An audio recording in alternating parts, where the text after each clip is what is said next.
अध्याय 3 matrix. Matrix का Hindi Roman Hindi क्या, इसका मैट्रिक्स का रोमन हिंदी होता है मैट्रिक्स और अव्यय। ठीक है, अब देखो मैट्रिक्स को देखते हैं। What is matrix? मैट्रिक्स क्या है इसको डिफाइन करते हैं। m क्रॉस n वास्तविक अथवा सम्मिश्र संख्याएं जो मैट्रिक्स के अवयव कहलाती हैं उनके निकाय को m पंक्तियों और n स्तंभों में आयताकार आकृति के रूप में सुनिश्चित क्रम में व्यवस्थित करना m क्रॉस n मैट्रिक्स कहलाता है। ठीक है, यानी हमारे कहने का मतलब यह है कि वास्तविक संख्या और सम्मिश्र संख्याओं का, ठीक है, वास्तविक संख्या और सम्मिश्र संख्याओं का क्या है, ये एक आयताकार रूप में क्या करना, सजाना ही मैट्रिक्स कहलाता है। जैसे देखना, मान लेते हैं, डिफिनेशन से आपको उतना फ्रेश नहीं समझ में आएगा। जैसे हमने देखा 1 2 3 4 इस टाइप का कुछ दिया हुआ, हमने आपको बोला कि आपको एक कोई मैट्रिक्स दिया गया, तो एक कोई मैट्रिक्स है।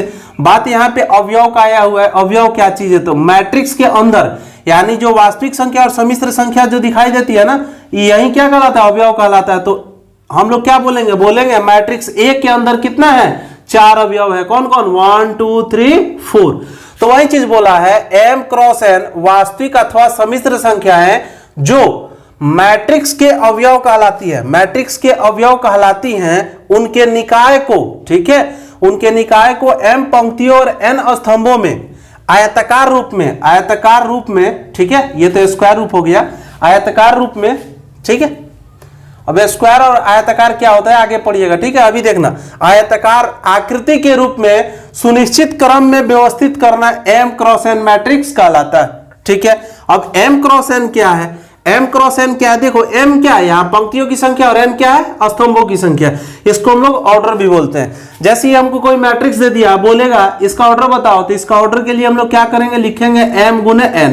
आप लोग पढ़े होंगे निर्देशांक ज्यामिति, तो निर्देशांक ज्यामिति आप लोग पढ़ते हैं, तो किसी बिंदु का ऑर्डर पेयर जो लिखते हैं उसमें फर्स्ट स्थान किसका होता है? फर्स्ट स्थान x का होता है, देन सेकेंड स्थान y का होता है। ठीक उसी प्रकार से हम लोग किसी भी मैट्रिक्स का ऑर्डर लिखते हैं तो पहले पंक्ति लिखते हैं, उसके बाद में क्या लिखते हैं, कॉलम लिखते हैं। चलिए देसी में इसको याद करते हैं हम लोग। देसी में हम लोग समझेंगे क्या, पड़ी गुना खड़ी, प से पंक्ति, प से पड़ी, और ये खड़ी मतलब कॉलम। आप लोग जानते हैं किसी का घर बनता है तो लोग क्या कहता है कि घर में बड़ी कॉलम दिया है। कॉलम का मतलब क्या होता है? वो बीम जो खड़ा खड़ा दिया जाता है। ठीक है, तो चलिए अब हम लोग क्या करते हैं, इसका ऑर्डर निकालते हैं। तो इसका ऑर्डर क्या होगा, पड़ी गुना खड़ी, यानी पंक्ति गुना क्या होता है, स्तंभ। तो पड़ी, कितना पड़ी है बताओ, 1 2 3, तो 3 पड़ी, और खड़ी कितना है, 1 2, 3 × 2। ठीक है, तो 3 × 2 इसका क्या हो गया, ऑर्डर हो गया इस मैट्रिक्स का।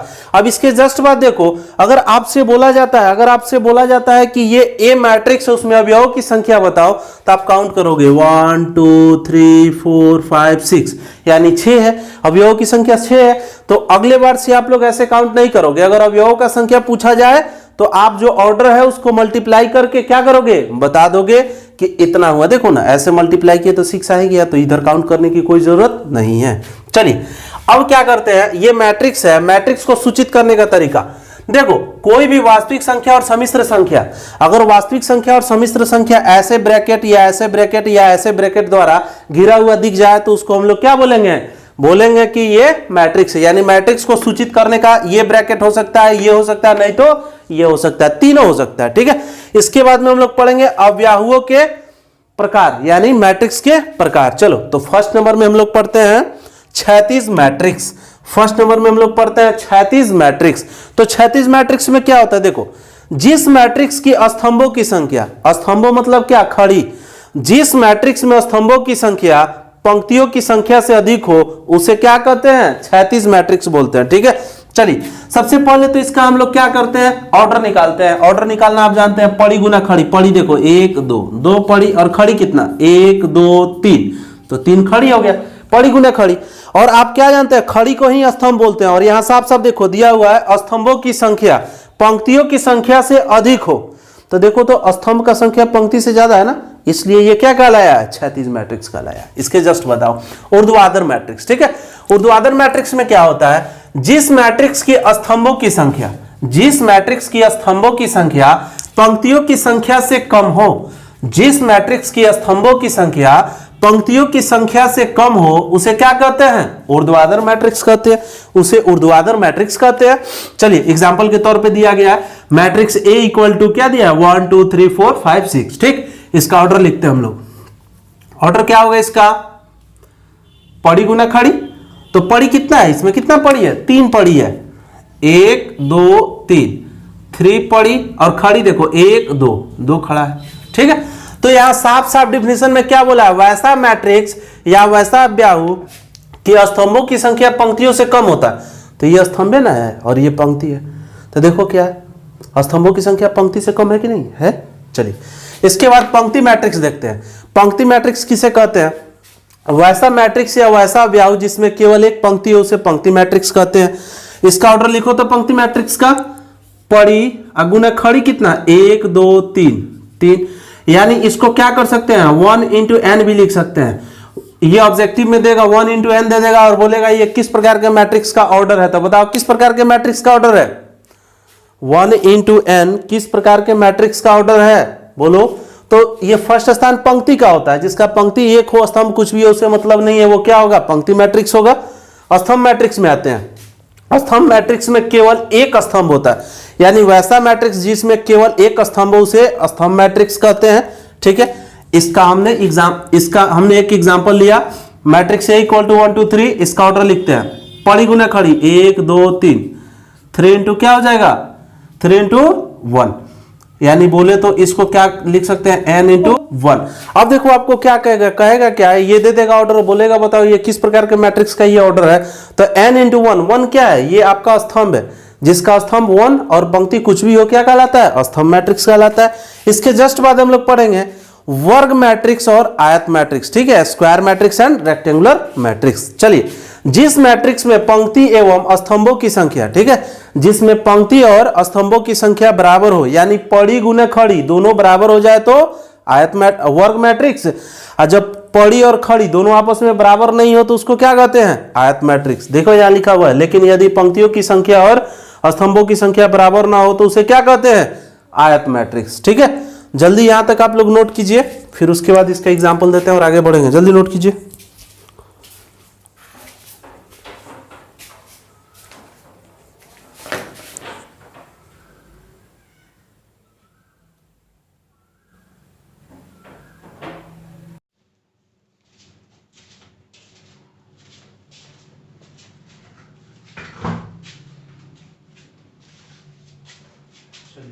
स्क्वायर मैट्रिक्स और वर्ग मैट्रिक्स जो हम लोगों ने पढ़ा था उसका एग्जांपल देखते हैं।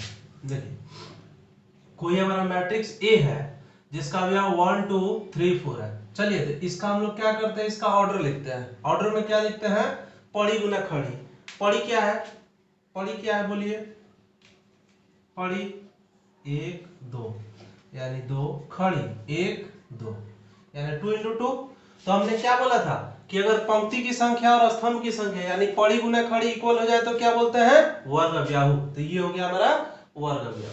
ठीक, इसके जस्ट बाद इसका ऑर्डर लिखते हैं 1 2 3, यानी 3 इंटू 1 2, 3 इंटू 2। हमने क्या बोला था कि पड़ी और खड़ी का, पड़ी गुना खड़ी जो लिखते हैं दोनों बराबर नहीं होगा। दो एग्जांपल किसका होगा? Square matrix, sorry rectangular matrix. तो ये हो जाएगा आपका रेक्टेंगुलर मैट्रिक्स का एग्जांपल। चलिए इसके बाद देखते हैं हम लोग बीकॉर्न मैट्रिक्स। बीकॉर्न मैट्रिक्स क्या होता है? बीकॉर्न मैट्रिक्स डायगोनल मैट्रिक्स। ठीक है, जिस वर्ग, इसमें देखिएगा, जिस वर्ग मैट्रिक्स के मुख्य विकर्ण, जिस वर्ग मैट्रिक्स के मुख्य विकर्ण के अवयवों को छोड़कर अन्य सभी अवयव शून्य हो उसे क्या कहते हैं? बीकॉर्न मैट्रिक्स कहते हैं। अब देखो ये बात आया क्या चीज? वर्ग मैट्रिक्स के मुख्य विकर्ण। मुख्य विकर्ण का बात आया तो आपके दिमाग में आ रहा होगा कि मुख्य विकर्ण का बात है तो सिर्फ मुख्य विकर्ण तो कोई भी मैट्रिक्स में 2 होता है, एक ये होगा और एक ये होगा। तो किसी भी मैट्रिक्स में 2 विकर्ण होते हैं, 2 विकर्ण होते हैं, लेकिन लेफ्ट टू राइट यानी लेफ्ट से राइट जाते हैं, अप टू डाउन, वही क्या होता है? मुख्य विकर्ण होता है, मुख्य डायगोनल होता है। ठीक है, मुख्य डायगोनल कौन होता है? Left to right, up to down, यानी ऊपर से नीचे की तरफ लेफ्ट टू राइट जो जाता है वही क्या होता है? हमारा मुख्य विकर्ण होता है।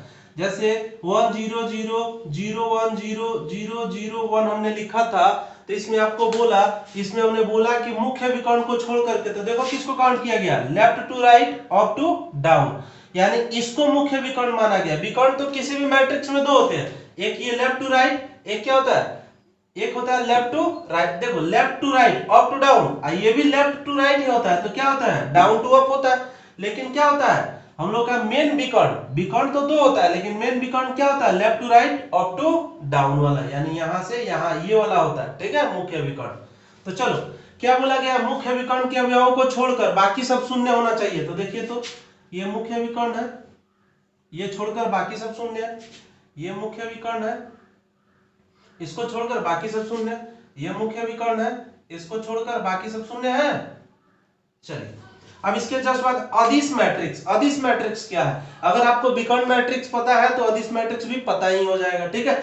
जिस वर्ग मैट्रिक्स का, ये ध्यान रखिएगा, वर्ग, जिस वर्ग मैट्रिक्स के मुख्य विकर्ण, जिस वर्ग मैट्रिक्स के मुख्य विकर्ण के सभी अवयव बराबर हो, यानी अवयव क्या हो जाए, मुख्य विकर्ण के अवयव, यहाँ पे मुख्य विकर्ण जो बोला गया था मुख्य विकर्ण, अब मुख्य विकर्ण के अवयव को छोड़कर बाकी सब शून्य हो रहा था, लेकिन मुख्य विकर्ण के अवयव बराबर हो जाए, बाकी सब शून्य हो जाए, तो वो क्या होता है, अदिश मैट्रिक्स होता है। तो देखो, जिस वर्ग मैट्रिक्स के मुख्य विकर्ण के सभी अवयव बराबर हो, मुख्य विकर्ण ये और सभी आपस में बराबर हो और शेष अवयव शून्य हो, अदिश मैट्रिक्स कहलाता है। चलिए मुख्य विकर्ण देखते हैं।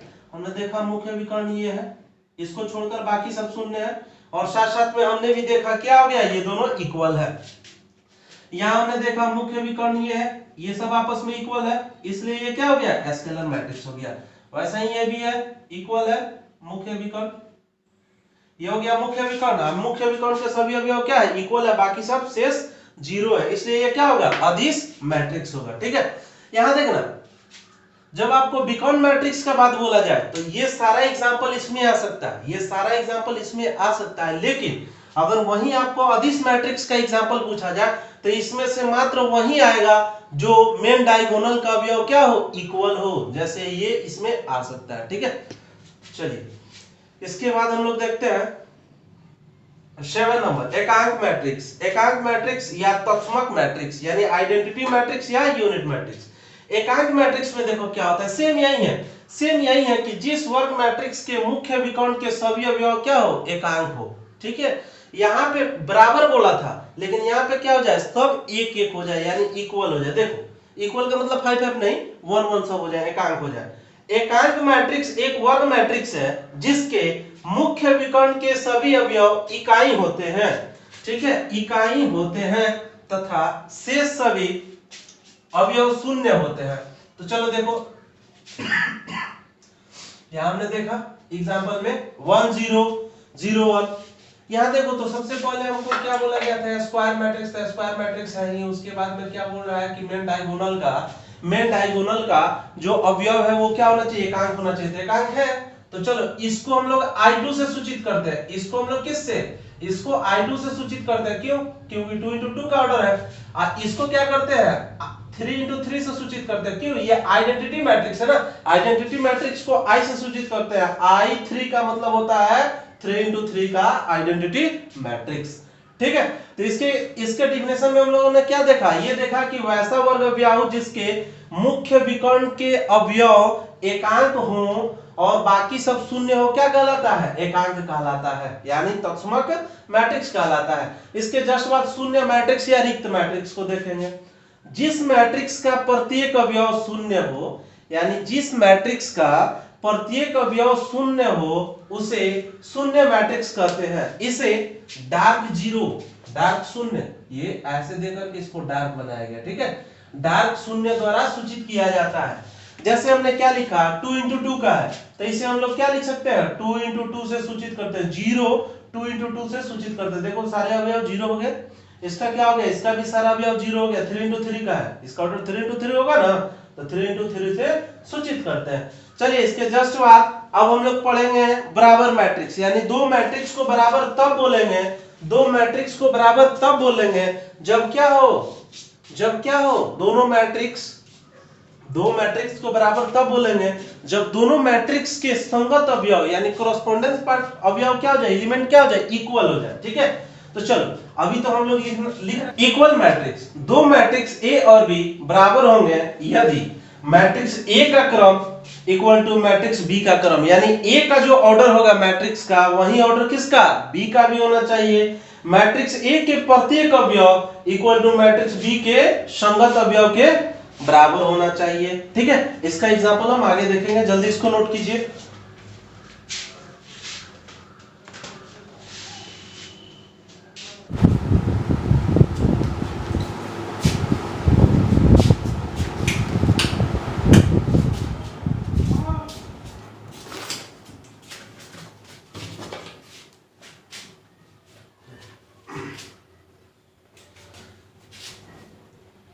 अगला टॉपिक पढ़ते हैं, अव्याहुओं का योग, एडिशन ऑफ मैट्रिसेस। यदि दो अव्याहु ए और बी के क्रम एक ही हो, अर्थात यानी दो अव्याहु को, ठीक है, दो अव्याहु को कब जोड़ सकते हैं, तो देखो दोनों अव्याहु का क्या इक्वल होना चाहिए, दोनों अव्याहुओं का पंक्ति इक्वल होना चाहिए और दोनों अव्याहुओं का स्तंभ इक्वल होना चाहिए। यानी हमको दो मैट्रिक्स दिया गया है और बोल रहा है कि आप बताओ ये दोनों का योग संभव है या दोनों को जोड़ सकते हैं। तो हम लोग सबसे पहले क्या करेंगे, ये आपको बोल देगा ए और बी कोई दो अव्याहु है, दोनों का योगफल ज्ञात कीजिए। तो सबसे पहले हम लोग चेक करेंगे कि दोनों का पंक्ति और दोनों का स्तंभ इक्वल है कि नहीं। जब स्तंभ दोनों का इक्वल हो जाए और दोनों का पंक्ति इक्वल हो जाए तभी जोड़ सकते हैं। जैसे हम लोग एग्जांपल के तौर पे हमने देखा, यहाँ क्या दिया हुआ, यहाँ दिया हुआ है कि दो अव्याहु ए और बी एक ही क्रम के हों, अर्थात ए की पंक्तियों की संख्या, ए के पंक्तियों की संख्या बी के पंक्तियों की संख्या और ए के स्तंभों की संख्या बी के स्तंभों की संख्या के बराबर हो। ठीक है, यानी ये बराबर देने का मतलब बराबर हो। चलिए अब देखो, तो एक एग्जांपल हमको दिया गया, इसका ऑर्डर लिखते हैं पड़ी गुना खड़ी, ऑर्डर लिखते हैं पड़ी गुना खड़ी। तो क्या होगा, पड़ी गुना खड़ी, यानी दो अगुना खड़ी क्या, एक दो तीन, तीन। यहाँ क्या अवयव क्या था, A1 B1 C1 D1 E1 F1 था। ठीक है, अब दूसरा हमको दे दिया है मैट्रिक्स जिसका अवयव है A2 B2 C2 D2 E2 और F2। इसका ऑर्डर हम लोग को लिखना है, पड़ी एक दो, दो पड़ी और खड़ी कितना, एक दो तीन, तीन। तो देखो तो पहला पड़ी यानी पंक्ति होता है, देखो तो दोनों का पंक्ति सेम है और दोनों का स्तंभ भी सेम है, तब क्या करेंगे, दोनों को हम लोग जोड़ सकते हैं। तो पूछा गया है a प्लस बी, तो a प्लस बी, तो a की जगह पर हमने लिखा A1 B1 A1 B1 C1 A2 B2 A1 B1 C1 D1 E1 F1 और इसका हो जाएगा A2 B2 C2 D2 E2 F2। दोनों का ऑर्डर सेम है, यानी इस ऑर्डर सेम का मतलब क्या, ऑर्डर सेम से मतलब नहीं है। देखो ऑर्डर सेम तब भी हो सकता है 3 इधर हो जाए 2 उधर हो जाए, 6 इसका भी 6 इसका भी, तो वैसे काम नहीं चलेगा। हमको पंक्ति और स्तंभ, जब ए का जितना पंक्ति हो उतना बी का भी पंक्ति होना चाहिए, जितना ए का स्तंभ हो उतना बी का भी होना चाहिए, तभी एक दूसरे को हम लोग जोड़ सकते हैं या एक दूसरे को घटा सकते हैं, जब इक्वल होगा तभी। ठीक है, तो चलो अब दोनों को जोड़ो तो क्या हो जाएगा आपका A1 plus A2 B1 plus B2 C1 plus C2 D1 plus D2 E1 plus E2 F1 plus F2 हो गया योगफल। ठीक है, इसके जस्ट बाद देखते हैं, एक संख्या द्वारा किसी अव्याहु का अदिश गुणन, यानी किसी संख्या द्वारा किसी अव्याहु में हम गुना करते हैं तो वो संख्या उस अव्याहु के प्रत्येक अवयव में जाकर मल्टीप्लाई कर देता है। जैसे देखो, माना कि a कोई हमारा क्या है, अव्याहु है, तथा k कोई क्या है, k कोई अदिश संख्या है। ठीक है, तो हमने क्या किया, k में a से मल्टीप्लाई किया, तो फिर यहाँ क्या हो जाएगा, a में k से मल्टीप्लाई होगा, यानी a के जगह पे हमने डाल दिया अवयव क्या है, मैट्रिक्स A का अवयव क्या है, A B C D। तो जैसा ही k से मल्टीप्लाई किया तो k सभी के अवयव में आकर मल्टीप्लाई हो जाएगा, तो क्या K1 KB KC KD हो जाएगा। ठीक है, इसके जस्ट बाद अगला टॉपिक देखते हैं, अव्याहुओं के योग के गुणनफल, अव्याहुओं के योग के गुणधर्म, योग के गुणधर्म। ठीक है, तो इसमें हम लोग देखते हैं प्रॉपर्टीज ऑफ मैट्रिक्स एडिशन। इसमें क्या बोल रहा है कि अव्याहु का योगफल जो होता है ना, योग करते हैं, अव्याहुओं का योग करते हैं, तो ये कम्यूटेटिव लॉ और एसोसिएटिव लॉ यानी दोनों को फॉलो करता है। कम्यूटेटिव लॉ क्या होता है कि a में b को जोड़ो या b में a को जोड़ो, दोनों बराबर हो जाए, इसका मतलब क्या है कि वो किस लॉ को पालन कर रहा है, क्रम विनिमय नियम का, यानी कम्यूटेटिव लॉ का।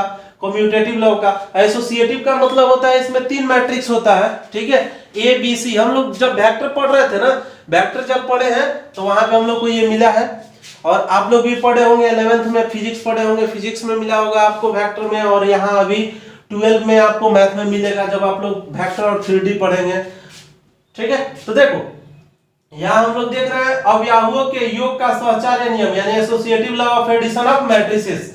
यदि ए बी और सी एक ही क्रम के 3 अवयव हो, ये तो निश्चित है कि जब चाहे ए हो या बी हो, दोनों कब जुटेगा, जब एक ही क्रम का हो।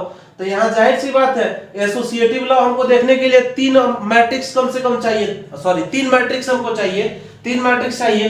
तो तीनों का ऑर्डर क्या होना चाहिए, समान होना चाहिए। तो तीनों को जोड़ेंगे, a plus B plus C equal to a plus B plus C, यानी a को अलग कर दो, b प्लस सी को दोनों के एक साथ जोड़ करके a को जोड़ो, उतना ही आएगा जितना कि a और b को जोड़ोगे और उसके बाद में c को जोड़ोगे जितना आएगा। मतलब कि हमारे कहने का मतलब ये है कि आप a b c को जोड़ना है, तो पहले आप a को छोड़ दिए, b प्लस c को जोड़ लो, जो आया मैट्रिक्स वो प्लस a मैट्रिक्स को जोड़ दो। यहां देखा a प्लस b को तुमने जोड़ा, प्लस यहाँ c है, तो a प्लस b को जोड़ा, प्लस c को जोड़ा, और इससे जो रिजल्ट आया वो और इससे जो रिजल्ट आया वो आपस में अगर बराबर हो गया, इसका मतलब क्या है, वो किस लॉ का पालन करता है, एसोसिएटिव लॉ का, ठीक है। यानी हमारे कहने का मतलब ये है अवयवों का योग करते हैं तो ये 2 नियम का पालन करता है, किस किस का, एसोसिएटिव लॉ और क्रम विनिमय नियम यानी कम्यूटेटिव लॉ, ठीक है। अब देखो एक अदर है, अदर रूल है, अदर लॉ है, other law of matrix addition, यानी अवयवों के योगफल का अन्य नियम। देखो अगर a कोई अवयव है उसमें शून्य अवयव जोड़ दिया जाए, या शून्य अवयव में a अवयव जोड़ दिया जाए, तो किसके बराबर होगा, a के ही बराबर होगा, जहां जीरो जो है, जहां शून्य जो है वो क्या है, शून्य अवयव है। फिर देखो a प्लस माइनस a, यानी a कोई अवयव है और कोई a नेगेटिव अवयव, मतलब a अवयव है और इसी का ठीक नेगेटिव अवयव को जब ऐड करेंगे, या नेगेटिव अवयव प्लस पॉजिटिव अवयव, यानी a का ऋणात्मक अवयव और धनात्मक अवयव दोनों को एक साथ जोड़ेंगे तो 0 आएगा, ठीक है। 0 आते हैं, यहाँ पे हमको 0 क्या दिया गया है, शून्य अवयव बताया गया। यहाँ देखो सी नंबर में a प्लस बी कोई अवयव है और a प्लस सी अवयव है, तो आप बताओ a से a तो कट जाएगा, a से a कट जाएगा तो b इक्वल टू सी आएगा, तो वही बताया गया b इक्वल टू सी अवयव बच जाएगा। फिर यहाँ हमने देखा a plus B equal to B plus C, तो b और b कट जाएगा तो क्या बचा, a इक्वल टू सी, तो a इक्वल टू सी हो जाएगा। जल्दी इसको नोट कीजिए।